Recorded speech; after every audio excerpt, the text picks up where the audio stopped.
Universal Time. I am in radio contact. Today in the lab, we are taking a look at Hewlett Packard and Agilent E361x series power supplies, like this one and this one. If you have one of these power supplies, it's very important that you open it right away and check for damage from leaking capacitors. The electrolyte will start eating traces away on the board, damaging the board, and it'll also get onto other components, causing problems with the circuitry. So the faster you can get in here and inspect, and you probably want to replace some of the capacitors at least, the better you're off you're going to be. So there's a couple of models in the E36100 series, or 3610s or so, but in this particular style, this case is held together basically by force, and what you want to do is get in here with a straight screwdriver and pry it up a little bit, but be gentle because the plastic might shatter on you. But you pry up these locking tabs and then pull the case up a little bit, and that's how you get into it. So here is what I'm talking about. I've pried up this tab, and now I can come to this corner with my thumb and push up, and then do the same thing on the other side here, and just keep going back and forth with it, and eventually you'll get this case off. Okay. With the case off, it actually doesn't look too terrible in here. But in other power supplies, I've found that the capacitor in this position, the 4700 microfarad at 25 volt, that's the one that likes to leak the most. So that's where you want to start looking in this area for signs of electrolyte leaking and board damage. To get the front panel off, you'll find there's these two stickers that are on the sides, and there's going to be a screw hidden behind here. But that's how you unscrew the front panel from the chassis. So you've got to peel those up.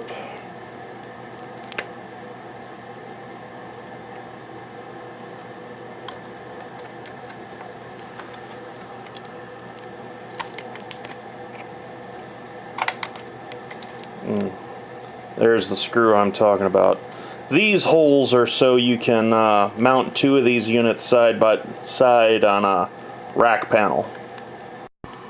So as you take one of these apart, watch for plastic to be shattered off, particularly in these spots on the front panel. So I can probably put that back together with either epoxy or a little bit of crazy glue, but yeah, just make sure you got all your plastic pieces, and if you hear any rattling, look for those so you can put it back together. But very common for this area to shatter during shipping. Also remove these two screws on either side to get the heatsink assembly off of the main chassis. Okay, now with those two screws out, what happens here is the board is on like these standoffs, so it takes a little bit of finesse, but you pull the you kind of pull the board and the heat sink towards the rear, and we want to get that into the round hole so then the board will lift out. So it'll take a little bit of wiggling to get all the posts to align and pop out. Okay, so this is the chassis with it separated. You want to look for spots like that. So that's the hint that you're going to have leaking electrolyte somewhere, and that'll also give you a hint as to where on the board to look. So interestingly, we have some signs of weirdness. I've never seen like these little flakes here, so I'm not really sure what's going on there. This looks like it's an overheated transistor.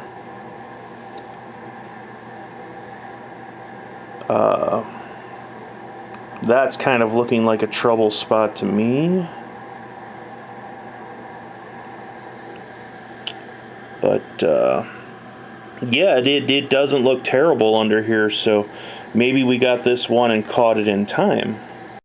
So when I repaired this E361x, here's what the capacitor in the back looked like, and also it was leaking to the point where the front panel display wouldn't turn on. The power supply worked otherwise. Over here on the transformer, there kind of looks like signs that was manually installed and fluxed, or maybe someone replaced it at some point in time and didn't clean their flux off. But clean this up.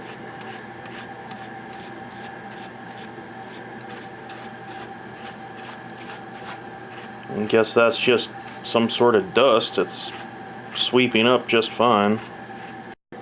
I've added some fresh solder, but these are the pads here for the capacitor that I definitely want to replace for sure.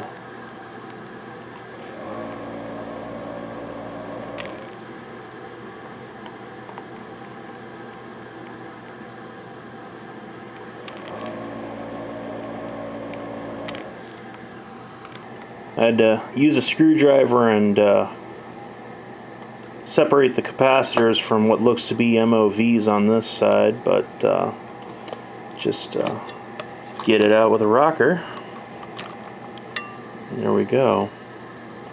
So take a look at the underside of this cap, and this one doesn't look too bad. It looks like we caught it in time.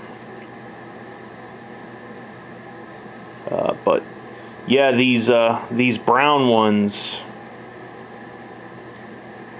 boy, I've seen a lot of leaking come out of those in the last couple of months. Let's take a look at the board here. Yeah, board looks fine. We got that totally in time.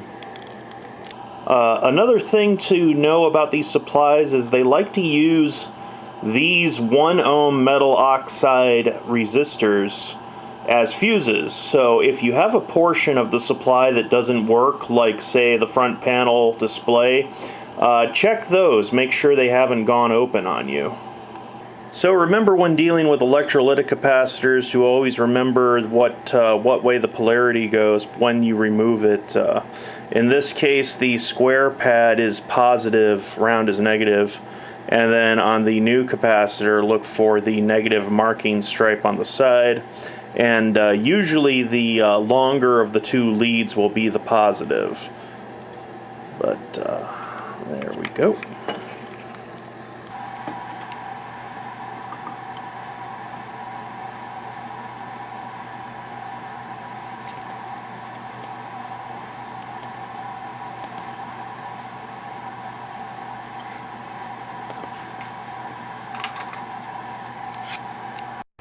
Oh, we got a little bit of reefer madness going on, so we're going to take the time to get that out of there too.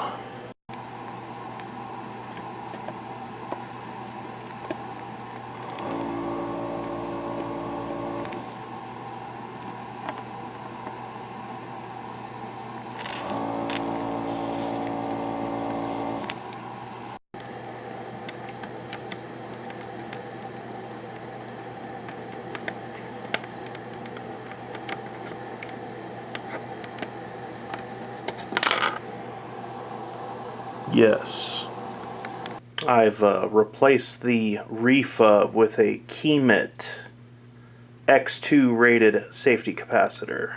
We'll use some denatured alcohol and a brush to try to clean up some of the flux that it looks like the factory left on here.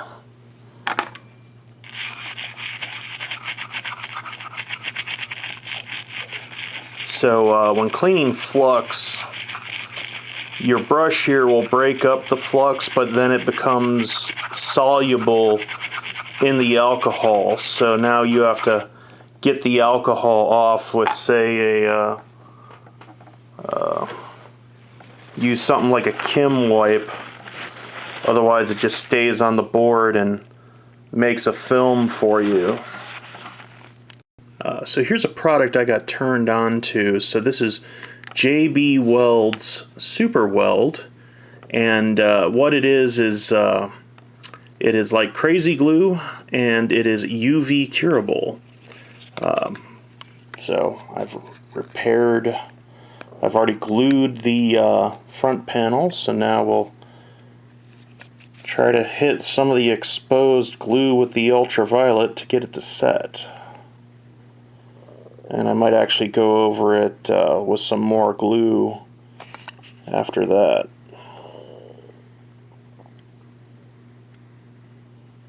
Alright.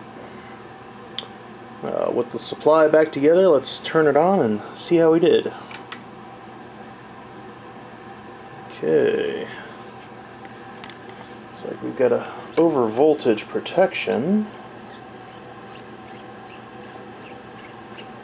That's this pot here.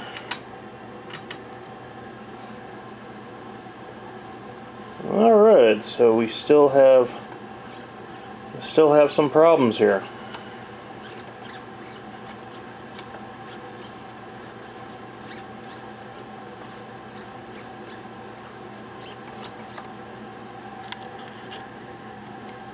Alright, I've maxed out both the voltage and the over voltage protection and the current.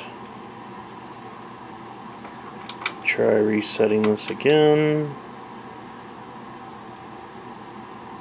And seems like it's just going nuts on us. Interesting. Kind of looks like we have a 0.2 ohm resistor that is split. Kind of thinking that might be our problem. Kind of seeing some splatters here on the board that may or may not be indicative of the Pepsi syndrome. I'll try cleaning those up, see if that makes a difference. So after loads and loads of looking around, it turns out that the problem I was chasing is because the remote constant current select switch, which is on the rear panel here, turns out that's actually bad. So I have it bridged, and lo and behold, I have to chase the over voltage protection, but yeah, that made the power supply stabilize and actually start working. New wire wound resistors are in. These are 200 milliohm, are 0.2 ohms, 5 watts, 1% parts, and there's 2 of them in the power supply, so I'm changing them both out so they match.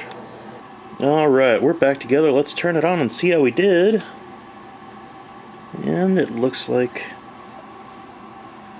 we are back to functioning.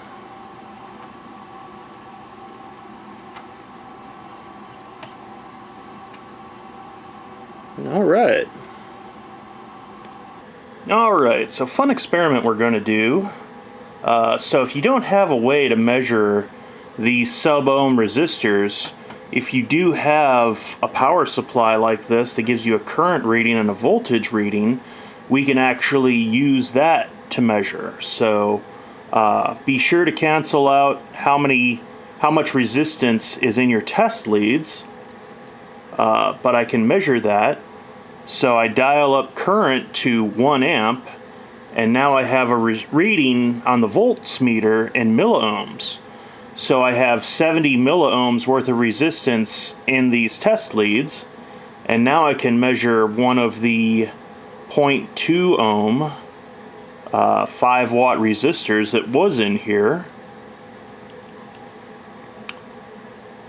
So we're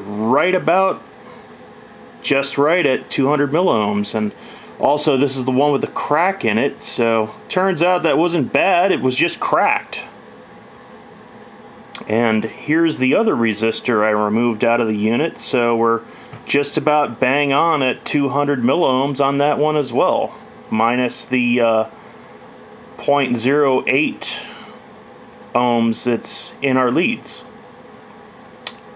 So, as always, thank you for your time and try to enjoy yourselves the rest of the day.